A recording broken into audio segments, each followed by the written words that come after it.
Assalamualaikum warahmatullahi wabarakatuh. Perkenalkan, nama saya Nanda Aulia Sahraini dengan NIM 210404502054 dari kelas C. Jurusan Psikologi Pendidikan dan Bimbingan, Program Studi Bimbingan dan Konseling Fakultas Ilmu Pendidikan Universitas Negeri Makassar. Pada video kali ini saya akan membahas mengenai satu masalah yang bisa kita selesaikan menggunakan pendekatan behavioristik. Tapi sebelum kita membahas mengenai masalah yang dapat diselesaikan menggunakan pendekatan behavioristik, di sini kita akan membahas mengenai apa itu behavioristik. Behavioristik itu merupakan teori yang dikembangkan oleh Johann B. Watson. Ia percaya bahwa setiap perilaku manusia terbentuk karena adanya rangsangan dari stimulus dan reaksi terhadap rangsangan tersebut. Perilaku ini bisa diamati dan bisa diubah secara langsung, tergantung bagaimana lingkungan mempengaruhinya. Fokus utama dari pendekatan behavioristik ini yaitu bagaimana membentuk atau mengubah perilaku yang terlihat dengan cara memberikan rangsangan tertentu dan penguatan. Adapun masalah yang bisa diselesaikan menggunakan pendekatan behavioristik yaitu salah satunya seperti takut berbicara di depan umum atau bisa disebut dengan glossophobia. Rasa takut bisa muncul karena pengalaman buruk sebelumnya, misalnya pernah dipermalukan atau ditertawakan oleh teman pada saat presentasi. Di dalam pendekatan ini bisa kita sebut sebagai pengkondisian klasik atau classical conditioning, yaitu ketika sesuatu yang awalnya biasa saja seperti berbicara di depan orang mulai dihubungkan dengan hal-hal negatif. Akibatnya muncullah rasa takut setiap kali menghadapi situasi yang serupa. Ketakutan berbicara di depan umum bukanlah kondisi yang tetap, melainkan perilaku yang terbentuk dari pengalaman yang dapat kita ubah melalui proses belajar berulang. Teori behavioristik menyediakan pendekatan logis dan terukur untuk mengubah respons maladaptif menjadi adaptif dengan fokus pada stimulus, respon dan penguatan. Oleh karena itu, pendekatan ini sangat relevan dalam menangani masalah takut berbicara di depan umum atau glossophobia. Analisis ABC merupakan cara untuk memahami kenapa seseorang melakukan suatu perilaku. Metode ini memiliki 3 hal utama, yaitu apa yang terjadi sebelum perilaku itu sendiri, dan apa yang terjadi setelah perilaku tersebut. Cara ini sering dipakai di dunia kerjaan, pendidikan, dan psikologi. Tujuannya untuk mengetahui apa penyebab perilaku dan mencari solusi yang tepat. Analisis ABC terdiri dari 3, yaitu A. Antecedent, B. Behavior, dan C. Konsekuensi. Yang pertama, antecedent. Antecedent merupakan hal yang terjadi sebelum perilaku itu muncul. Bisa berupa situasi, tempat, orang, atau kejadian yang memicu seseorang untuk berperilaku tertentu. Selanjutnya, behavior. Behavior merupakan perilaku yang terlihat langsung, harus dijelaskan dan bisa diukur. Konsekuensi. Konsekuensi merupakan apa yang terjadi setelah perilaku itu muncul, yang membuat perilaku itu bertahan terus-menerus atau berulang. Bisa jadi hal baik atau hal buruk. Adapun antecedent dari perilaku takut berbicara di depan umum. Seperti contohnya menghadapi audiens yang banyak, pengalaman negatif dari pengalaman sebelumnya, tekanan dari guru atau teman sebaya, rasa kurang percaya diri, serta suasana kelas yang sunyi atau penuh perhatian.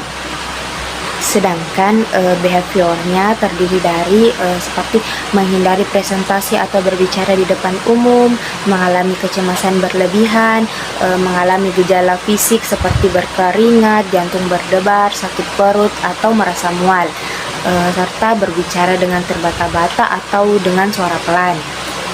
Adapun konsekuensinya, jika siswa berhasil menghindar, maka konsekuensi yang didapatkannya yaitu mereka terbebas dari kecemasan dan merasa lega. Sedangkan jika siswa dipaksa berbicara di depan umum dan pernah mengalami pengalaman negatif, maka konsekuensinya mereka akan ditertawai oleh teman-temannya. Masalah takut berbicara di tempat umum atau yang biasa kita sebut dengan glosofobia merupakan suatu bentuk kecemasan sosial yang kerap dialami oleh banyak orang. Nah, fenomena ini mencerminkan kondisi psikologis di mana seseorang merasa tidak nyaman atau bahkan tertekan saat harus menyampaikan pendapat atau informasi di hadapan banyak orang. Ketakutan berbicara di depan umum termasuk dalam kategori kecemasan sosial. Gejala yang ditimbulkan dapat bervariasi mulai dari perasaan gugup hingga kecemasan. Nah, adapun faktor penyebab dari masalah ini muncul akibat pengalaman traumatis serta rendahnya rasa percaya diri. Kecemasan tersebut dapat timbul melalui proses observasi, yaitu saat individu melihat orang lain merasa cemas pada saat berbicara di depan umum.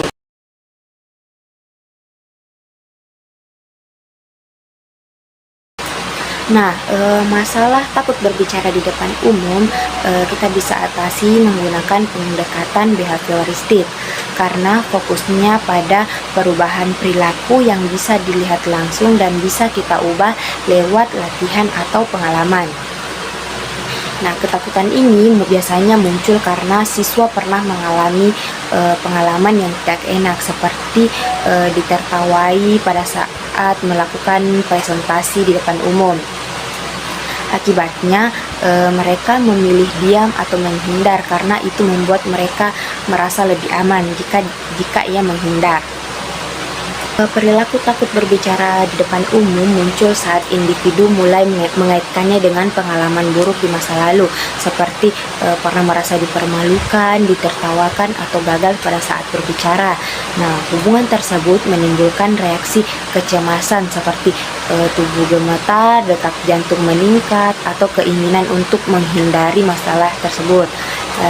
Pola ini cenderung bertahan karena tindakan menghindar memberikan rasa nyaman sementara, sehingga memperkuat kebiasaan untuk terus merasa takut dalam situasi serupa.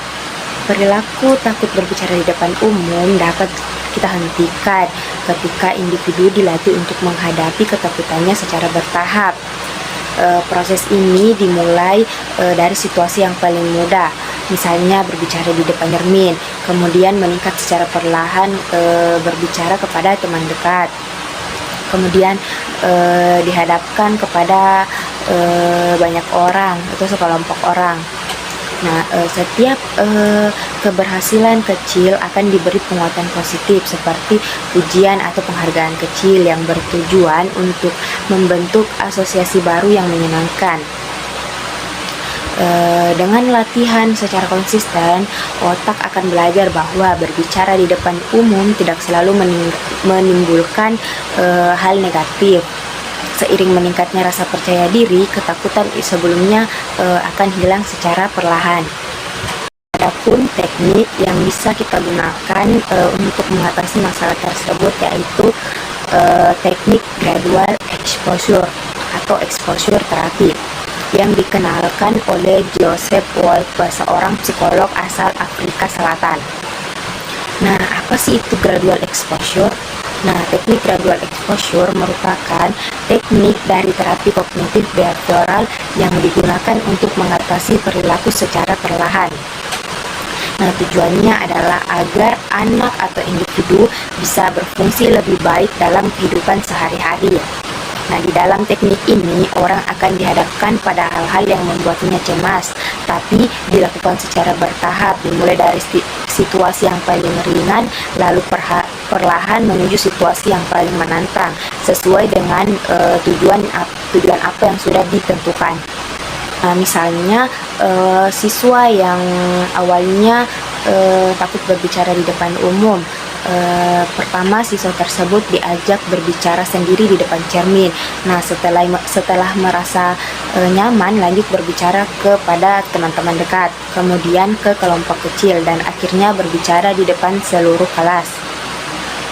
Setiap kali berhasil melewati satu tahap, mereka diberi pujian atau hadiah kecil.